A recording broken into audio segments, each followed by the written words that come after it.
ሰላም ቤተሰቦቼ እንዴት ናችሁ? ዛሬ ይዤላችሁ የምቀርበው መለወጥ ለሚፈልግ ሰው ነው ማለት ነው። ላይፉን አሁን የሚሄደው ኑሮ ከደበረው በህይወት ውስጥ ለውጥ ማምጣት ከፈለገ እነዚህ ምክሮች ተግባራዊ ቢያደርግ ጥሩ ነው ብዬ ስለማስብ ነው የማቀርብላችሁ። ቤተሰቦቼ ላይክ፣ ሼር፣ ሰብስክራይብ እንድታደርጉ ትጋብዛችኋለሁ። ህይወትን ለመለወጥ ዝግጁ መሆን መቻል አለብን። መጀመሪያ ዝግጁነት ከራስ ነው። ምንም ነገሮች በዙሪያችን ያሉት ቢቀየሩ ራሳችንን ካላዘጋጀን መቀየር አንችልም ማለት ነው። ስለዚህ ግን የት ጋ ነው መለወጥ የምንፈልገው? መቼ ነው መጀመር የምንፈልገው? ዛሬ ነው ወይስ ነገ ወይስ የሚቀጥለው ዓመት እያልን እንቀጥራለን? ስለዚህ ለውጥ ከፈለጉ ዛሬውኑ ነው መጀመር መቻል ያለብን ማለት ነው።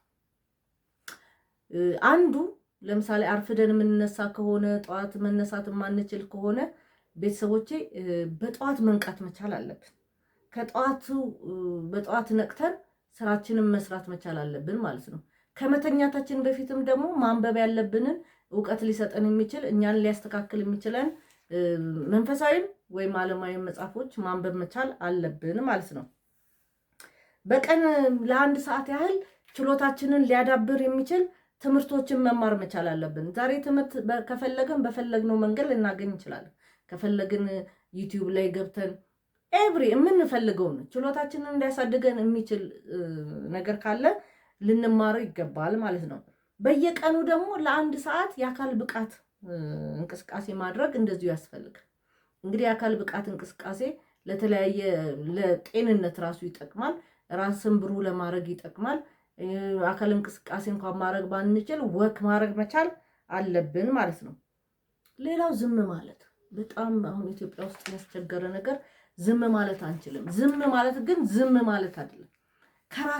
ስለ ራሳችን ማሰብ፣ አሁን ዛሬ ምን አደረኩ፣ በዚህ ሳምንት ምንድነው መፈጸም ያለብኝ፣ ትናንት ያሳለፍኩት ስህተት የሰራሁትም ነገር ካለ በምን መንገድ ነው ማስተላለፍ የምችለው፣ የተሻለ ነገር ለመሆን ምንድነው ማድረግ ያለብን፣ ቁጭ ብለን ማሰላሰል መቻል አለብን ማለት ነው። በቂ እንቅልፍም ማግኘት መቻል አለብን። ብዙ ጊዜ በቂ እንቅልፍ የማያገኙ ሰዎች የተያዘ ችግሮች ይገጥሙናል ማለት ነው። ስራንም ለመስራት በጣም ከባድ። ስለዚህ በቂ እንቅልፍ ማግኘት መቻል አለብን።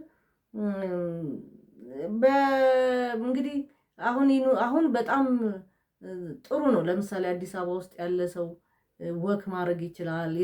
በተፈጥሮ በየቦታው የበቀሉ እንትኖች አሉ፣ አትክልቶች አሉ።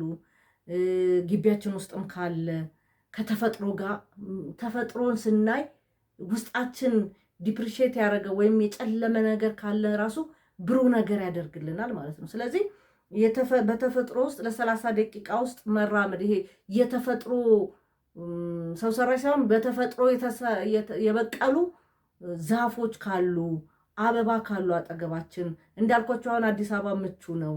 ዝም ብሎ ወክ ማድረግ፣ ተፈጥሮን ማየት፣ ማድነቅ፣ እነዚህ ነገሮች ይጠቅሙናል ማለት ነው። በቀን ውስጥ ደግሞ 10 ገጽ የሆነ ንባብን ብናነብ ይጠቅመናል። ያው ቅድም እንዳልኳችሁ ስፒሪቹዋሊም ሊሆን ይችላል፣ አለበለዚያ ደግሞ ኖርማል ፊክሽኖች ሊሆኑ ይችላሉ። ግን ራሳችንን እየጠበቅን፣ ምክንያቱም የተጻፈ ነገር በሙሉ ለኛ ያስፈልገናል ማለት አይደለም፣ ማንበብ አለብንም ማለትም አይደለም። ስለዚህ እነዚህ ነገሮች ማስተካከል መቻል አለብን። ቤተሰቦቼ አመሰግናለሁ። ለዛሬ ያዘጋጀሁላችሁ ይሄን ነው። ኮሜንት ስጡን። ምን ላይ እንዲሰራላችሁ የፈለጋችሁት ነገር ካለ የፈለጋችሁትን ልናዘጋጅላችሁ ስለምንችል እድሉን ተጠቀሙበት። አመሰግናለሁ። ላይክ፣ ሼር፣ ሰብስክራይብ እንድታደርጉ በድጋሚ ጋብዛችኋለሁ።